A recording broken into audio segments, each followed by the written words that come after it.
So we are very close to the December 15th key date where a ton of NBA players can become trade eligible. Those players were either signed for, traded for, or just re-signed in this past offseason. And the trade deadline is somewhat earlier this year. It is in the first week of February. So it's never too early to talk about NBA players that could get traded at this year's deadline. So what is going on, everybody? How is everybody doing today? Obviously, right before the trade deadline happens, we'll do our official trade deadline predictions. But for this video, I want to talk about 10 players that I do think could get possibly moved, or at least bring up the idea of that. So if you guys enjoy these videos, I'd appreciate you dropping a thumbs up. So we're going to start off with an obvious one, and that is Zach LaVine of the Chicago Bulls. The Chicago Bulls just absolutely got blown out last night by the Boston Celtics by 27 points. It feels like they benched DeMar DeRozan and Zach LaVine, half due to injury, half due to the scoreboard. And the Bulls are currently 5-14 in the Eastern Conference at the moment. They are the 13th seed. We all know on paper they are not better than the Boston Celtics, the 76ers, or the Milwaukee Bucks. So why keep Zach LaVine around and maybe end up as the 8th seed just to get bounced in round 1? They're the 26th best offensive team in the league. They are the 22nd best defensive team, 24th overall in net rating. Not a great season for the Bulls whatsoever. LaVine is averaging 21 points, 5 rebounds, and 3.5 assists a night.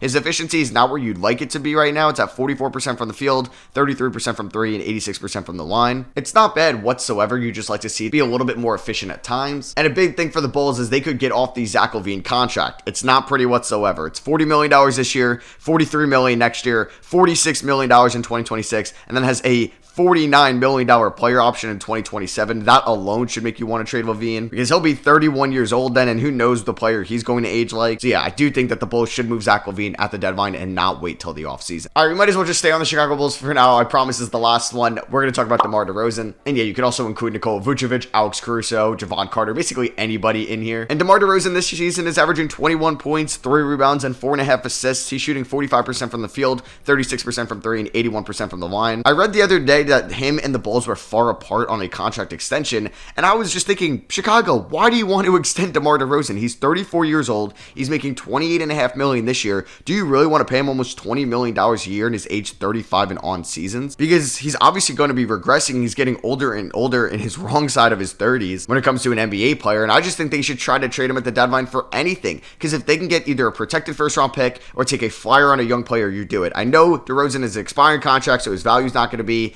at the highest point. I did say they should have traded him last year or in the offseason. Like, I'm on record saying that, and they're going to wait till the last second where his value is the lowest. Just take a look at what the Wizards did with Bradley Beal over the last couple years. They fumbled his trade value. So if you can find a team that just wants another secondary scorer that's contending in their conference, maybe like a Miami or a Dallas or an OKC or a Minnesota, you go out and do that. Because what's good re-signing DeMar DeRozan and still having your ceiling be the 7th or 8th seed in the Eastern Conference for the next half decade? All right, I know the Wizards have been absolutely awful this year. They did just win the toilet bowl against the Detroit Pistons the other day, but we got to talk about Kyle Kuzma. Now, Kyle Kuzma has actually been pretty good so far this season for the Washington Wizards. He obviously signed that extension with them in the offseason, so he won't become trade eligible for a little bit. And Kuzma is making $25.5 million this year, but then it drops. It's actually a front-loaded contract. $23 million next year, $21 million in his age 30 season in 2026, and $19 million in his age 31 season in 2027, which is a great deal. And Kuzma's been pretty good for the Wizards this season. 23 points, 6 rebounds, 5 assists a night, shooting 47% from the field,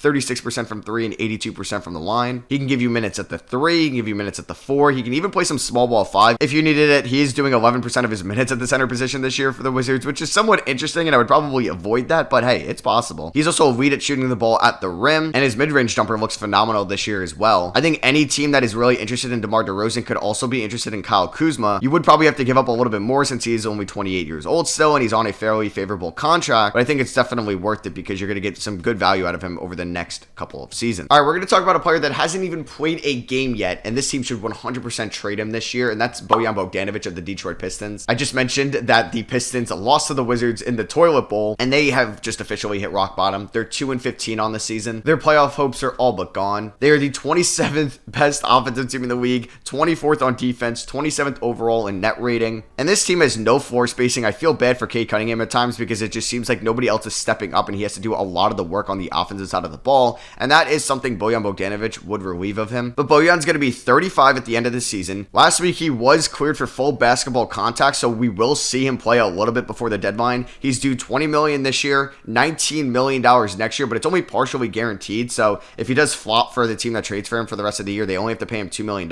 Then he's an unrestricted free agent in 2025 when he'll be 36. But Bojan is a really crafty scorer. He's an elite three-point shooter, and he's really a nice secondary ball handler that you can really take the load off of maybe your lead point guard on your second unit or one of your lead shot creators out on the floor with him. He hasn't shot below 38% from three since the 2017 season with the Brooklyn Nets, and I still think Detroit could get a first-round pick from him at the deadline. They just maybe need to get him back on the floor before the deadline happens, just to show teams that he's healthy and still the player that he was. This next one also feels like a no-brainer, and that's Malcolm Brogdon of the Portland Trailblazers. So Brogdon was in that Drew Holiday trade this past offseason, and we knew that Portland wasn't going to be great this season. They're a little bit worse than I thought. They're currently 5-12 right now. They're the second to worst offensive team in the league. Their defense has actually been pretty solid this year, but they're the 26th team in net rating. Brogdon is having a solid year for the Trailblazers. 18 points, 4.5 rebounds, 6.5 assists a night. He's shooting 41% from the field, 36% from three, and 79% from the line. Now, the Portland Trailblazers do not need to trade Brogdon right now because he is under contract for next year at the same amount of money, $22.5 million. But a team that could be desperate for another ball handler or just floor general could prefer to go out and get Malcolm Brogdon. And since he is under contract next year, Portland could net maybe multiple first-round picks, although they could be either late first or protected first. Brogdon is still only 30 years old, and he'd be a huge bonus in addition to a team that's trying to win a championship this season. All right, next up, we have a big one, and that is Pascal Siakam of the Toronto Raptors. So the Toronto Raptors so far this season are 8-10. They are 24th in the NBA in offensive rating. They're 9th in defensive rating, 21st overall in net rating. Do I think that they are better than Boston, Milwaukee, Orlando, Philly, New York, Indiana, Miami, Cleveland? No, I do not. You could even make a good argument that Brooklyn and Atlanta are better than them as well. Pascal Siakam is a free agent at the end of the season. He did have a rough start to the 2024 year, but he has been coming on a little bit as of late. He's averaging 20 points on the year,